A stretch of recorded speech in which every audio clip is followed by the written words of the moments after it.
4.5 examples.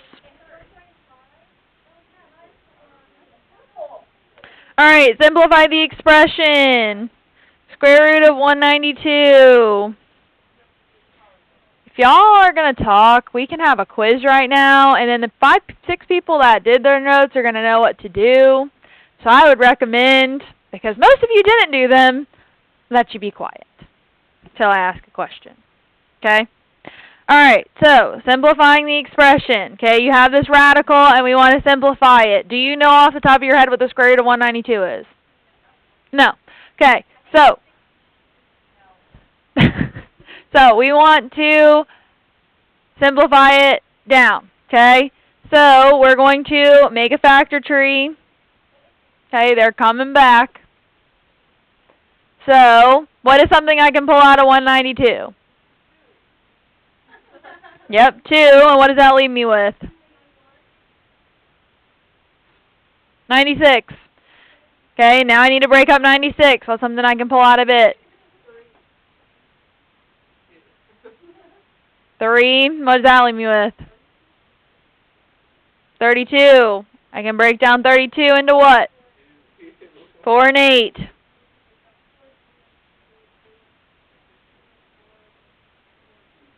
Okay, so you have to completely prime factor it. Okay, it's not like when we were factoring stuff where you could just stop when you found factors that work. That's not how this works. Okay, you have to completely prime factor it, and then you pull out things in groups. Okay, this is a square root, so to pull something out, I have to have 2 of them. Okay, so I can pull out groups of 2. So let me use a different color. I'm just going to use yellow. Okay, so I have 2 2s here. I have 2 more 2s. I have 2 more 2s I can pull out. And then the thing that's left over is a 3 by itself. Okay, I'll try to do this in a different color. Okay, so I have 3 2s that are being pulled out. And then there's a 3 that doesn't have a buddy, so it gets left inside. Okay? So it's a buddy system. If it doesn't have a buddy, it has to stay in the house. Okay?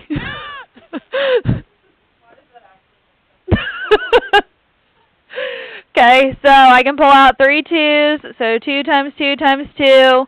And then inside is the 3. So then 2 times 2 times 2 is what? 8. 8 square root of 3. They had a buddy. So they could go outside.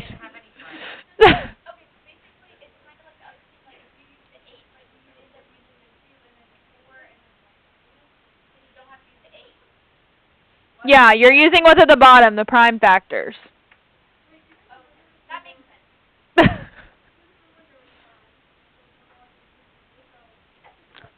You think it's funny, I was working at a high school at the time, and there was one running around outside, so we were on lockdown. I don't know, we were locked in the, in the school. We went on lockdown. For a clown. No, when I was working at another high school. It was slightly terrifying, but it's fine.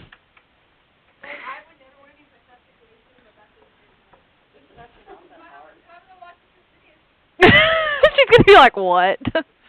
Alright, square root of 3 times the square root of 27. Alright, what did we say is the rule here if I have 2 square roots being multiplied by each other? Yes, I can multiply what's inside of them and put them all under one thing, but to make my life easier, I'm going to do this, leave this as 3 and 27, so that when I prime factor it, it just makes my life a little easier. So I already have this broken down into 3 and 27. So then break down 27.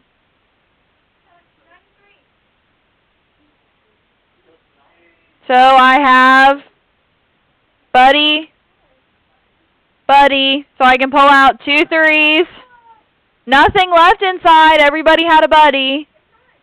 So it's just 9.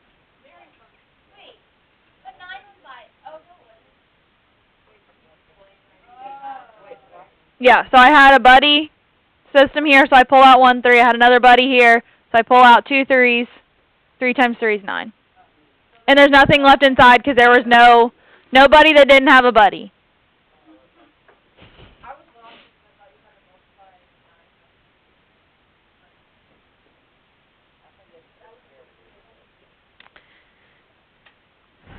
Alright, 8. 5 square root of 24 times 3 square root of 10.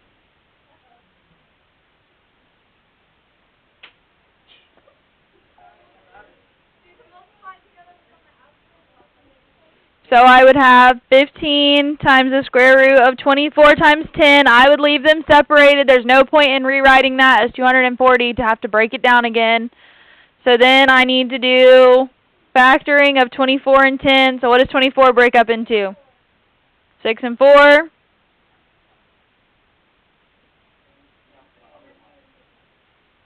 And then 10. Okay. Okay, so two sets of 2s, and then 2 things that don't have a buddy. The 3 and the 5. So the 3 and the 5 get left inside. I pull out 2 2s.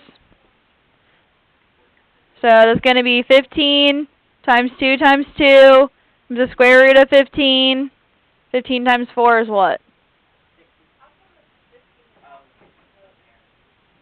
This 15 is the 3 and the 5 that's left over. Yeah.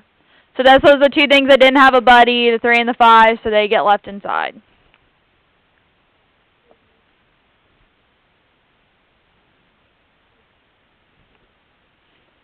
Alright.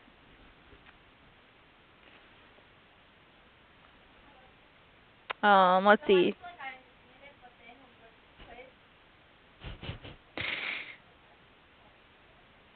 Square root of 35 over 36. Now, what did we say was the rule about what you can do with these ones?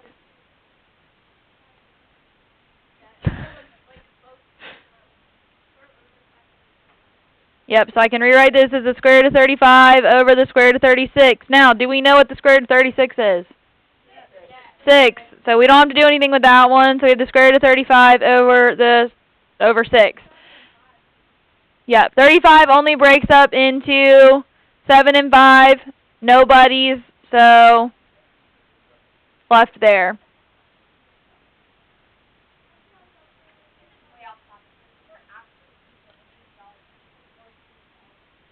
I think they're Jolly Rancher lollipops. I don't know. I don't know. Alright, 12. I feel like we're doing a lot, but they're all different, so I feel like we need to do them.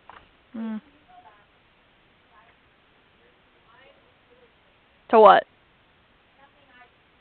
Oh. Actually, I have room for this one.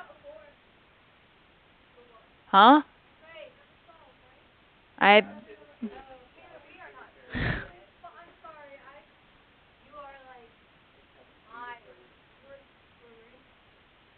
Okay, so I have 7 over the square root of 12. Okay, just really quick. If I could not pull anything out of the 12, like let's say it was the square root of 11, could I leave my answer that way? No. I'd have to rationalize it, which we are still going to have to do, but we'll wait and do that in a minute. So, what can I pull out of 12? Okay, so 12 is 3 and 4. 4 is 2 and 2, so I can pull out a 2. So I right now have 7 over 2 square root of 3. Okay, now I can't leave that square root in the bottom, so I have to multiply the top and bottom by the square root of 3. Okay. So now on top I have 7 square root of 3. On the bottom, these square root of 3s, the 2 square roots go away, because that would give me the square root of 9. So that gives me 3 times 2, so that's 6 on the bottom. You have to rationalize it. You can't have, it's not proper math to leave it.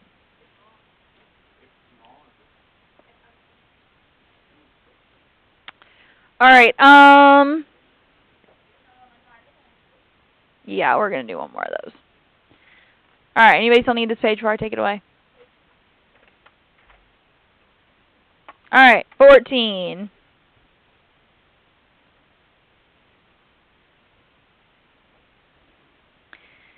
The square root of 13 over 28. So what do I do first here? So square root of 13 over the square root of 28. Now what? Okay, 13 has nothing I can do, so I'm going to do 28. So what does that break up into?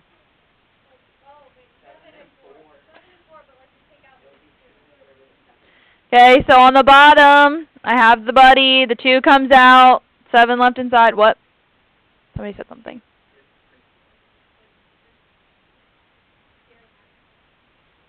Oh, I thought they were talking to me, and I was like, I just circled the buddies. Okay, and if you want to use colors to keep your like buddies and your no buddies lined up, you can. Okay, so so you have the square root of 13 over, we pull out the 2, we leave the 7 inside, so 2 square root of 7. Now, can I leave it that way? No, so what do I need to do?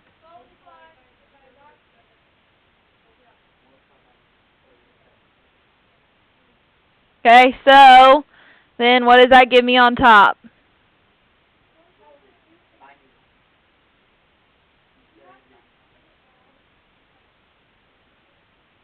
What do you mean? Hold on. 13 and 7 are both prime numbers, so there's nothing else I can do with them. But yes, if when I multiplied them, it gave me something that wasn't prime, or that didn't break down into prime numbers, then yes, I would have to pull something out of it. Okay, so then these 2 square roots cancel each other, so that gives me 2 times 7, which is 14, so it's left with square root of 91 over 14.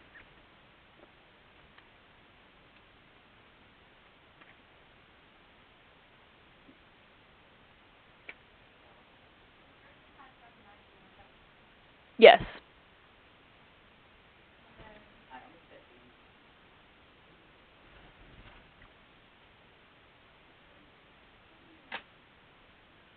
Alright, these ones are getting a little harder now. 16, 1 over 5 plus the square root of 6. Okay? Now, anybody remember the keywords for this?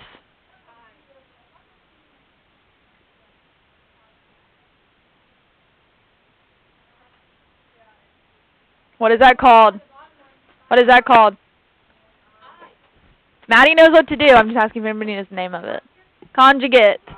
Okay? So, we're going to do what Maddie said. Okay, we're going to multiply top and bottom by 5 minus the square root of 6. This is this is how I'm going to get rid of the square roots on the bottom. Okay? So, on top, what does that leave me with? 5 minus the square root of 6. On the bottom, what do I have?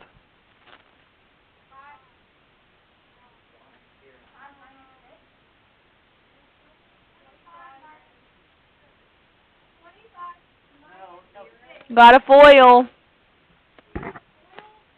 Well.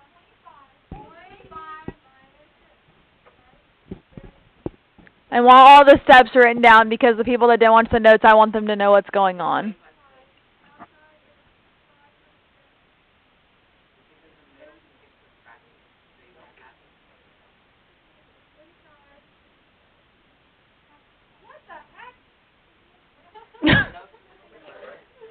Okay, for the people who didn't watch the video, I want you to know what's going on because I explained this in there. So I'm trying to make sure you see this so you don't get confused, okay?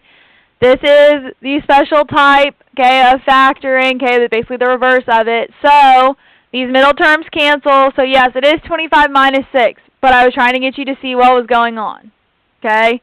So I have 5 minus the square root of 6 over 19. Okay, So that would be the final answer.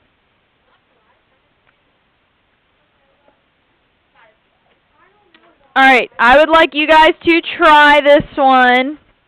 This one is hands down the hardest one we've done, but I want you to try it on your own and then we'll go over it. Okay?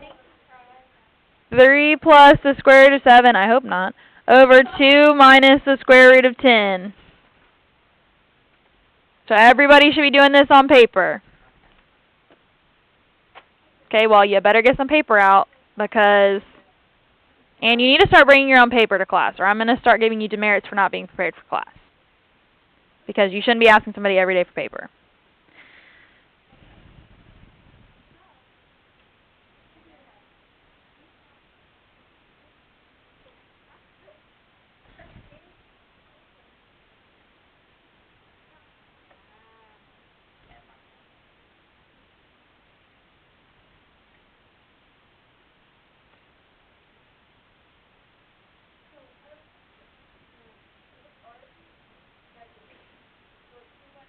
You do the opposite sign. Because that's what gives you that special type of factoring.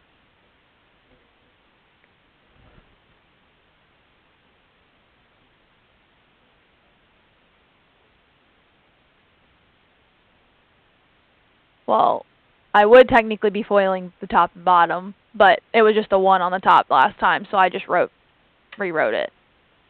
But you technically, I mean, you have to follow the rules of multiplication, so technically you would be foiling top and bottom.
What? I don't really know what you just said. I'm writing down what your homework problems are going to be. When we're done.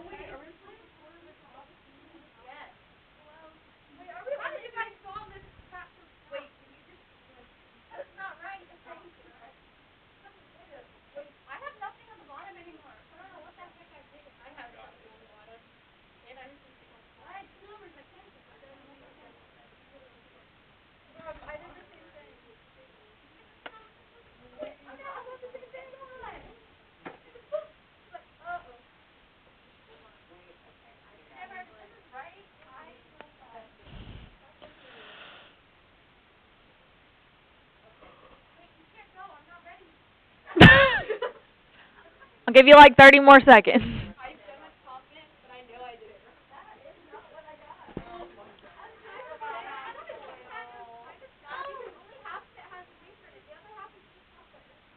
What'd you have? Oh yeah, the bag that I have, literally all the time that happens. Though you'll have one that's straight chocolate, and that is probably the worst thing ever.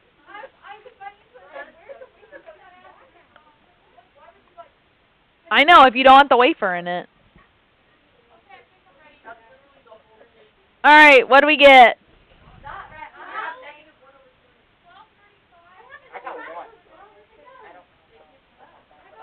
Okay, let's go over this one.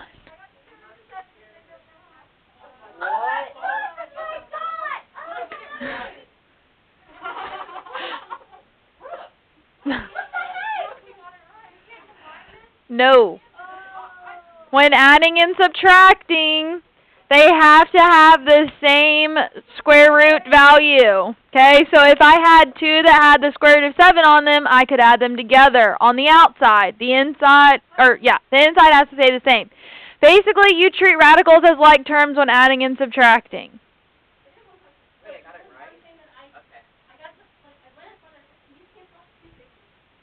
No, absolutely not. Because there's not a 6 in every single one of these.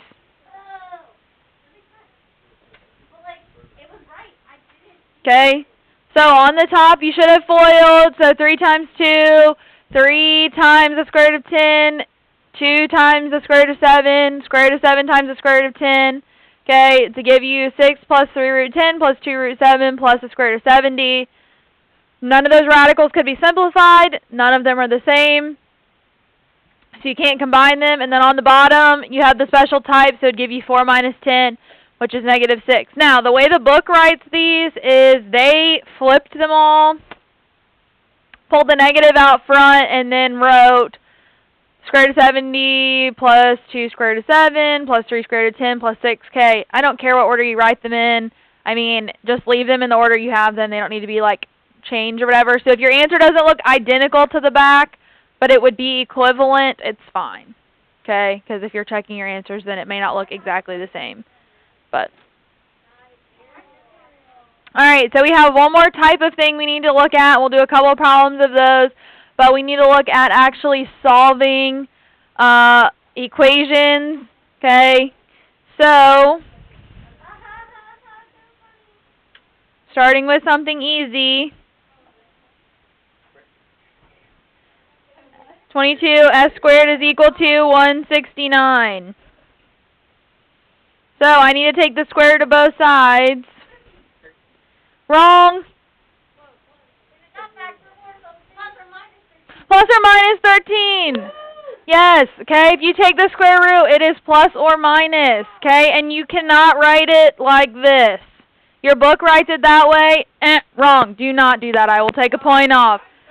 S is equal to 13 or S is equal to negative 13. It is not equal to both at the same time. You have to write them separately.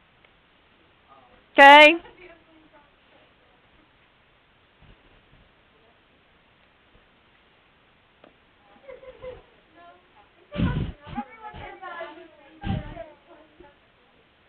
Alright, 24.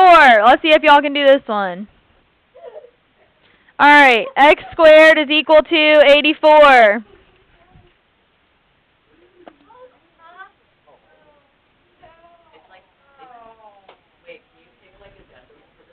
No, never decimals. Absolutely not. No decimals. No.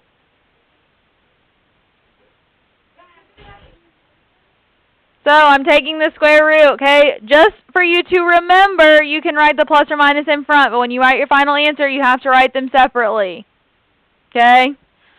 So I need to find factors of 84, okay, that I can pull out if there are any. Okay, right now 2 and 42. 42 breaks into 2 and 21. 21 breaks into 3 and 7. Only buddies I have are the 2's, so I can pull out a 2, and I'm left with 21 inside. So x is equal to 2 square root of 21, or x is equal to negative 2 square root of 21. Okay, you always have 2 answers. If you don't have 2 answers, you lose a lot of points on these problems. So always have 2. Yes.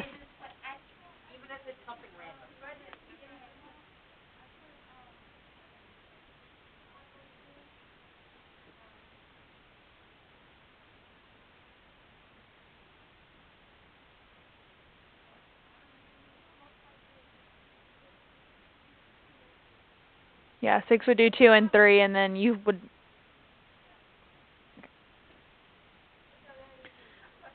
Yes.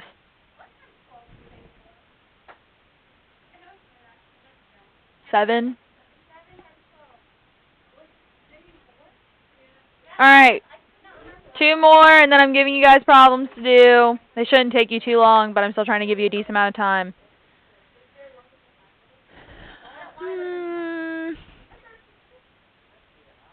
Does like 25 work for you? Like the number 25? Okay.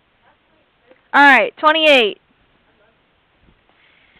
7r squared minus 10 is equal to 25. So I need to solve this equation for r. Add 10, so you get 7r squared is equal to 35.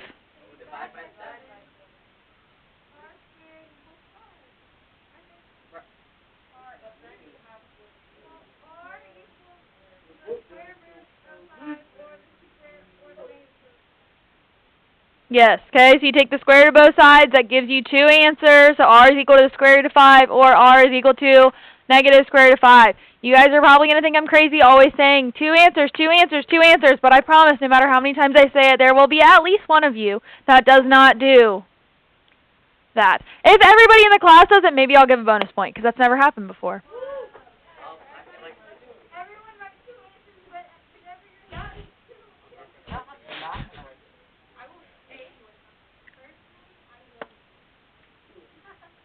Alright, let's see, one more, slightly harder one.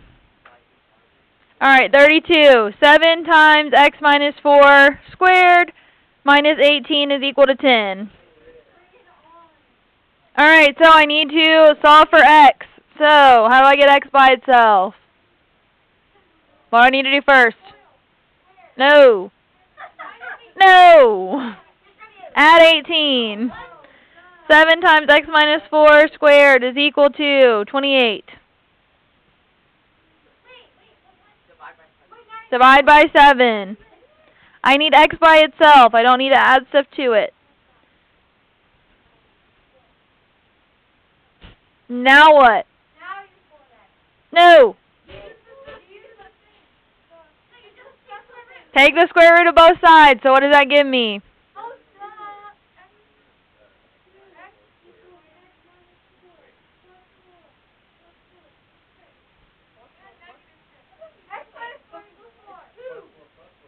Okay, the square root of 4 is 2, but I have to have two equations because it's equal to 2. So at that point, when you have something that's in here like this, you have to write it as two separate equations or you won't get the right answers. Okay, because the answers are not going to be the same thing, just one being plus and one being minus. No, we're not done.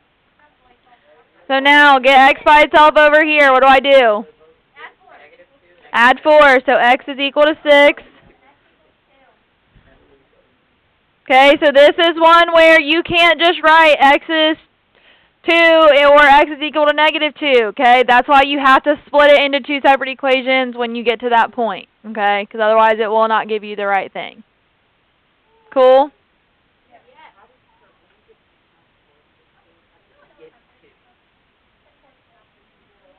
Where? Right here? Because you take the square root of both sides, so x minus 4 is equal to the square root of 4, which is 2. Plus or minus 2. Alright, any questions about this? Alright, then your problems.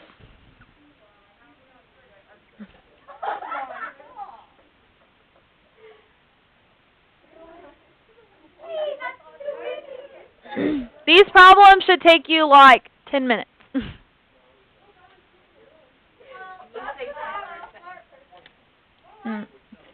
Not if you work and use your time and don't talk or waste time. They should not take you that long. I have intentionally picked problems that will not take you a very long time. The hardest problem I gave you is 31, and it's just like this one.